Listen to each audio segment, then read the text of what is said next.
time has just flown by. So what happened in the 80s, I think, stays in the 80s, if that's okay with you, which I know will be a very tough act. She had just stepped out in a white below-the-knee dress that hugged her new figure. Cameras flashed, headlines followed, and social media couldn't stop talking. Gayle King, legendary journalist, CBS Mornings co-anchor, best-selling author, and best friend to Oprah, was glowing at a star-studded premiere in New York City. The event? A powerful documentary about Celine Dion and her battle with a rare neurological disorder. But as Gayle posed for pictures, fans weren't just talking about the film or her glamorous outfit. They were whispering about something else, something that had people asking questions she wasn't ready to answer. Her dramatic weight loss. She looked radiant, no doubt. Hair styled in soft waves, gold heels shining, skin glowing, makeup flawless. But the conversation online was different. Was it Ozempic? Was it another weight loss drug like her longtime best friend Oprah had recently admitted to using? Gayle hadn't said a word about the rumors, but that silence only fueled speculation. And for someone who had spent decades being so open, so transparent, so willing to talk about anything from politics to pain, her silence felt unusual, suspicious even. People started paying closer attention.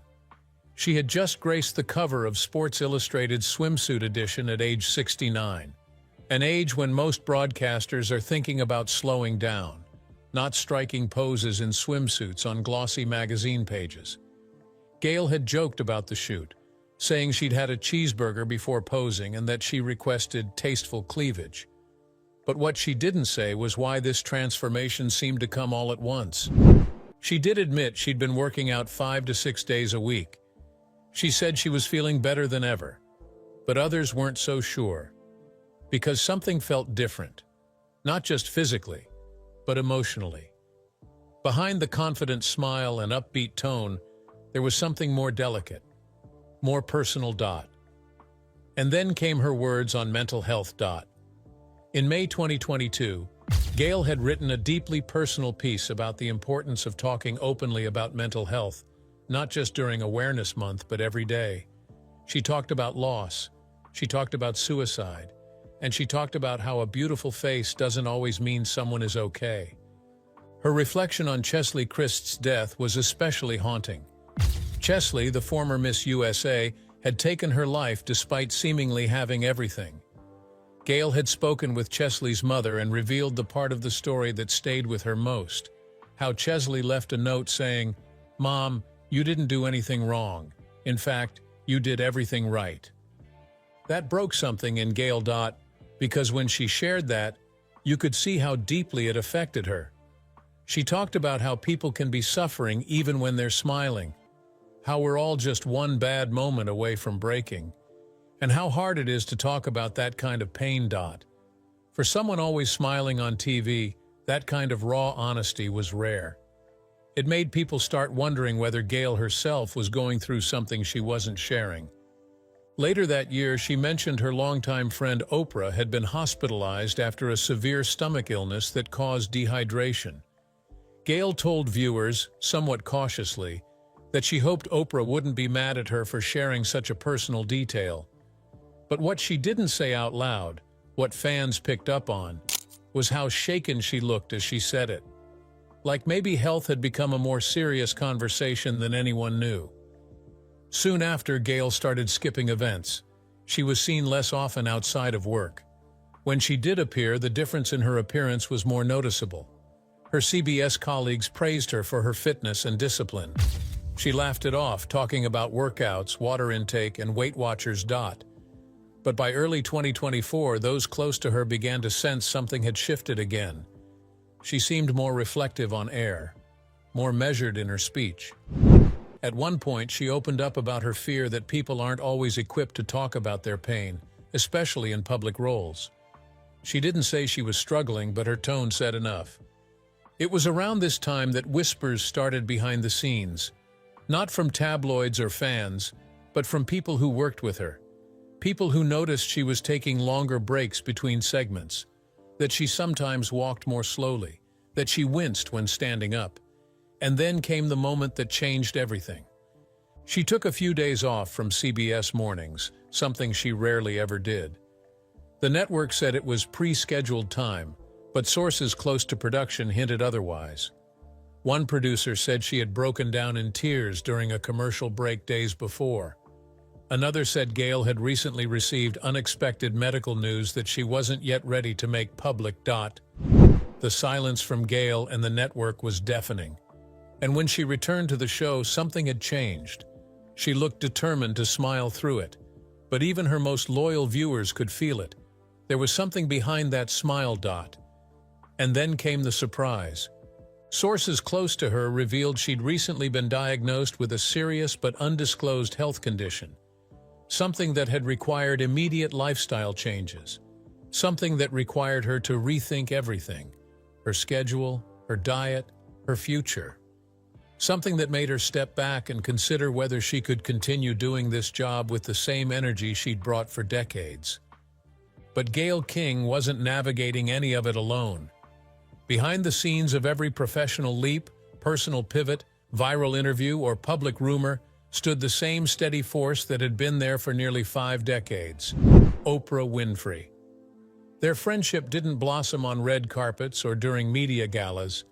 It started in the trenches of local news, long before either one became a household name. Back in 1976, Gayle was a young production assistant at WJZ-TV in Baltimore, running scripts and doing grunt work behind the cameras.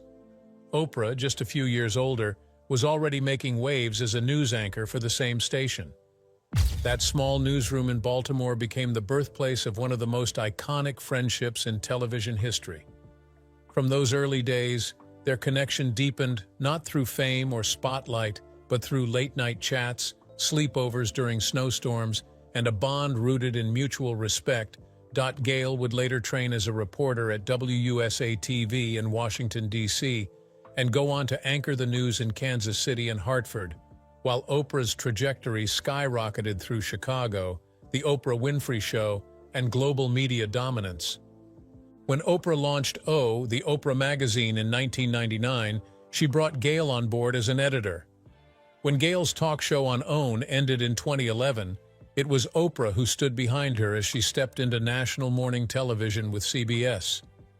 Over the years, they shared more than career milestones. They weathered divorces, defended one another from public attacks, and supported each other during deeply personal losses.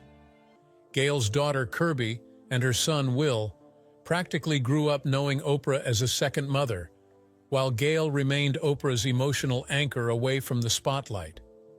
The world never stopped speculating.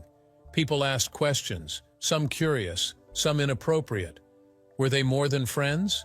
Was there something else? Oprah addressed it directly in a 2010 interview with Barbara Walters, calling Gayle the sister she never had, the friend everyone deserves. And when that same question came up again in 2024, both women laughed it off with the same confidence and candor that had always defined them. They didn't need labels. They didn't need validation. Their friendship was built on trust, not titles. When Gayle stunned audiences with her dramatic weight loss in 2024, fans whispered about Ozempic and other Hollywood quick fixes. But few knew what was really going on behind the polished CBS desk. A health condition, a change in routine, a new reality. And Gayle didn't want pity. What she wanted was space, support, understanding. And that came from Oprah. The two were still attending galas together, showing up at red carpets arm in arm, and finishing each other's sentences in interviews. But something was different now. There was a protectiveness in Oprah's eyes, a hesitance in Gayle's voice. In June 2024, when Oprah was rushed to the emergency room for a stomach virus that left her severely dehydrated, it was Gayle who broke the news to the world. She did it carefully but honestly. She said it had been serious, that Oprah needed rest, that it had scared her. Viewers saw that moment for what it was, a friend watching another friend go through something vulnerable and frightening.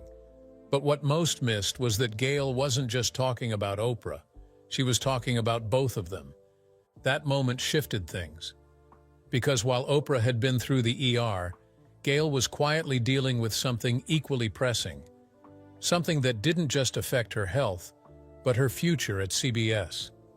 Around the same time, the network made a controversial decision, moving CBS Mornings from its glitzy Times Square studio back to a more modest space on Manhattan's West Side. For most anchors, it might have been just a change of scenery. For Gayle, it felt like a slap in the face. She had signed a one-year extension, agreeing to stay through another turbulent season of network shakeups and corporate budget cuts. But no one told her about the downgrade. No one warned her that her luxurious office, the one she'd spent years building into a professional sanctuary, was being taken away. And she was furious. Not because she was being petty, but because after everything she'd given to CBS, after holding the network together through scandals, restructures, and national tragedies, they hadn't even given her a heads up. Behind the scenes, she let them know she wasn't going to be shoved into some forgotten corner. She had earned every inch of respect, every square foot of that studio, and she wasn't alone. She had Oprah in her corner. Sources close to both women said Gayle made it clear.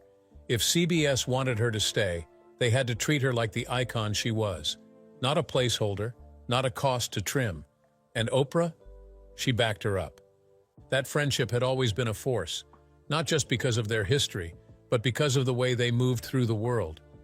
Oprah often said Gayle was happier for her success than she was for her own. And Gayle had always said Oprah was the most generous soul she'd ever known. When Oprah launched her own network, she brought Gayle along. When Gayle needed space to grow at CBS, Oprah cheered from the sidelines. And when rumors about their relationship swirled for decades, they didn't flinch. They joked about it. They corrected the record. And they reminded everyone that true friendship doesn't need explanation. Even during the lowest points, from the scandal involving Gayle's former co-anchor Charlie Rose to the backlash she faced after her interview with Lisa Leslie on Kobe Bryant's legacy, Oprah stood firm. She didn't flinch when others did. And Gayle repaid that loyalty with grace, humor, and a relentless work ethic that kept her at the top of her game for decades. Now, though, things were changing. Oprah had hinted at slowing down. Gayle was thinking about it too. Health had a funny way of bringing things into focus. Not just the pain or the diagnosis, but the legacy, the time left, the moments that still mattered. And Gayle, even as she smiled through headlines and dressed in gold heels and designer clutches, was facing a truth she could no longer outrun. Her body was telling her something. Her future was waiting. And for once, she had to decide whether saying goodbye to CBS meant stepping back or finally stepping into a new chapter that didn't revolve around deadlines, ratings, or morning call times. CBS wasn't making that decision easy. The ratings were still lagging behind ABC and NBC. Executives were scrambling to slash $500 million in expenses, and morale in the newsroom had dropped to an all-time low. Colleagues whispered about exits, about uncertainty, about who might be next. But even in the middle of all that, Gayle King managed to stay in the spotlight, not with another exclusive interview or a tear-jerking moment, but with something no one expected. It happened live, on air, during a casual segment with podcast powerhouse Alex Cooper. While Cooper was known for asking guests bold, often uncomfortable questions on Call Her Daddy, Gayle decided to flip the script. With her trademark mix of confidence and curiosity, she caught the entire set off guard by asking Cooper a risque question about her marriage. The question was so unexpected that even the producers tried to cut in through the earpieces. But Gayle wasn't just stirring up trouble. She was making a point. She wanted to show that these were the kinds of moments audiences connected with: honest, bold, unpredictable. And if the network needed a reminder of her range, she delivered it right then and there. Gayle could pivot from a hard-hitting political interview to playful banter without missing a beat. That moment with Cooper wasn't a misstep, it was strategy.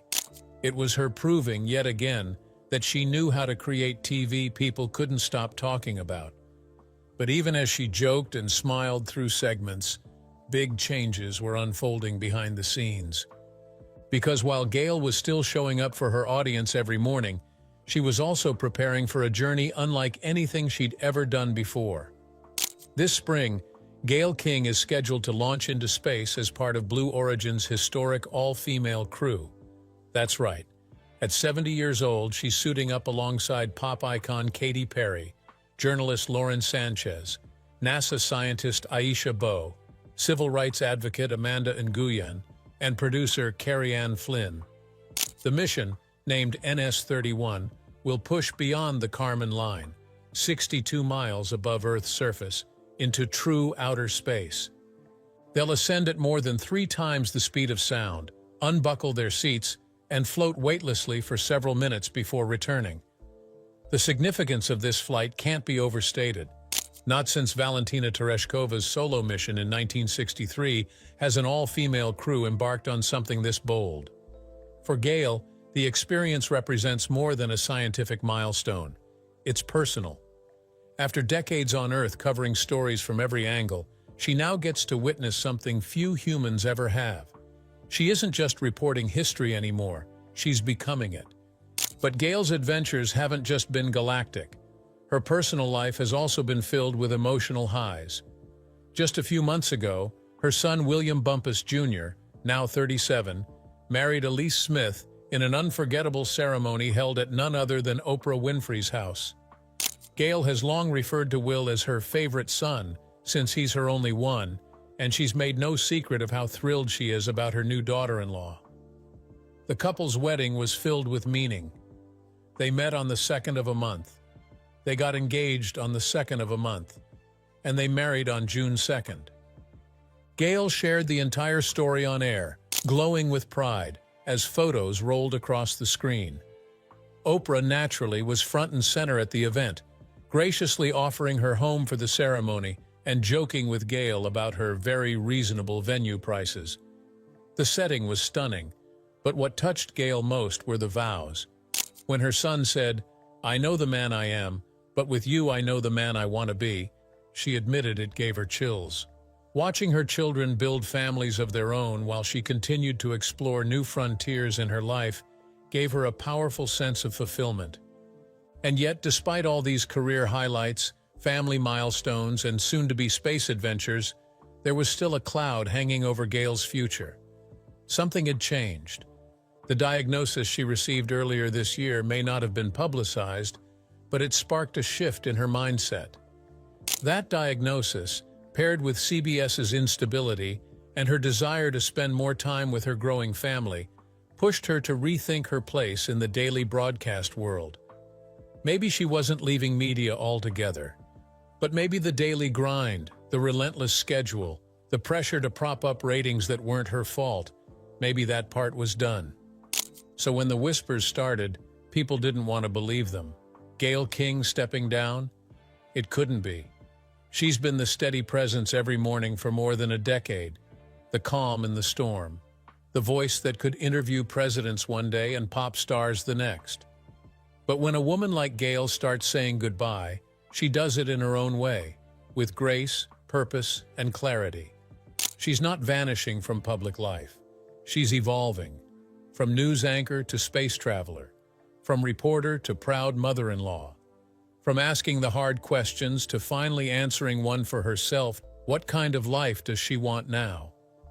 A life that allows her to be healthy, present, and free to take risks. A life with less noise and more meaning.